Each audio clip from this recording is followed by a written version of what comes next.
Hi, it's Ike from Groovy Entertainment. Today we got another book on record to play for you. Today's book is The Big Brown Bear from 1947. So let's get started.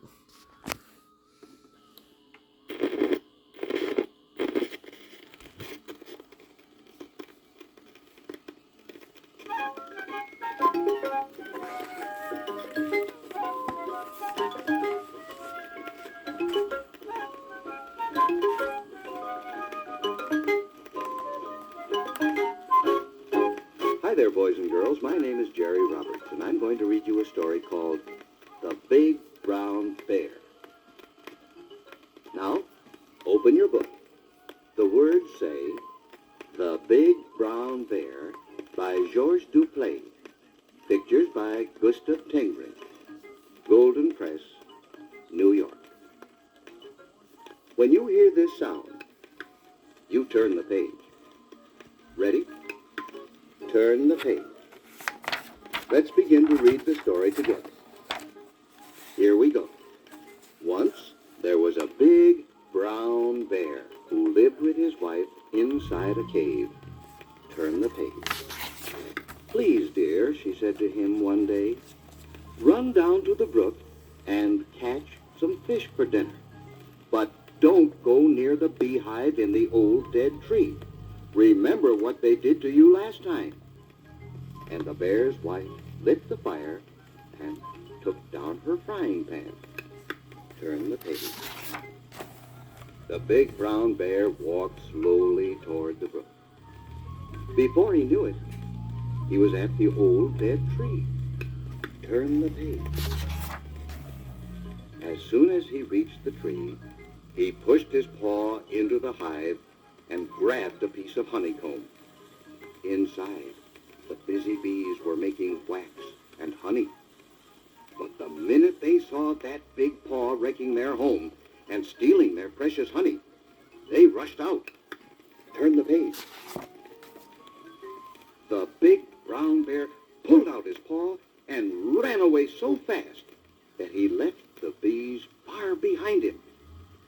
But alas, he caught his foot in the root of a tree and tumbled over and over and rolled down the hill into a thorn bush.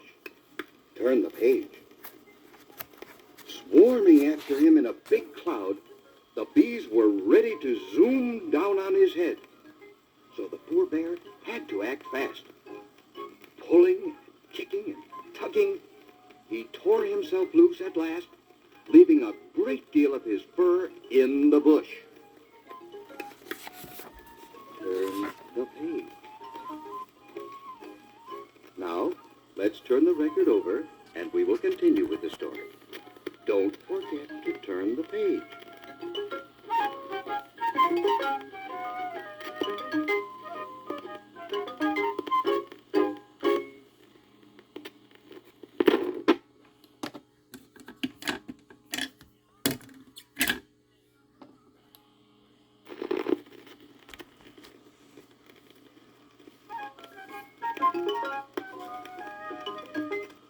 Here we are on the second side of the record.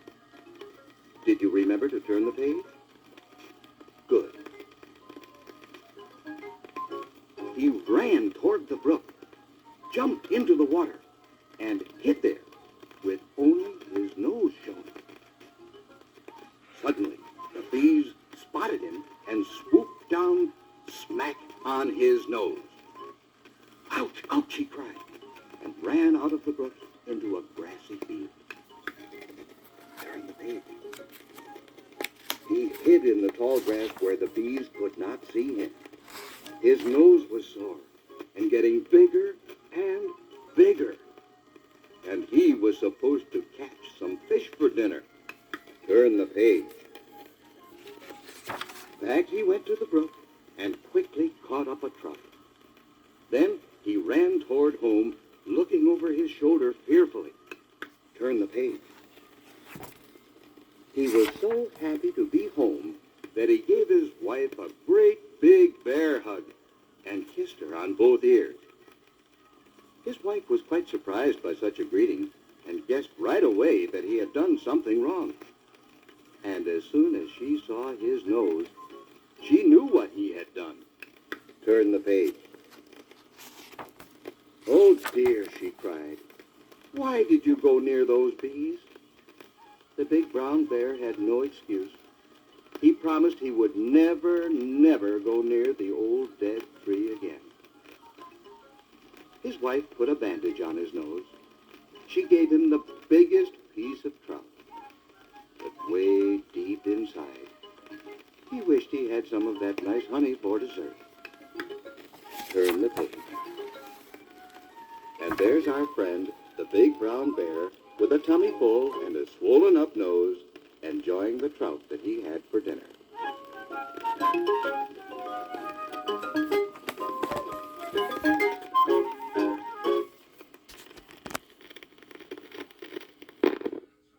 So that was The Big Brown Bear for 1947. So if you like to subscribe, share, and comment, have a groovy day. And our next book would be The Three Beers.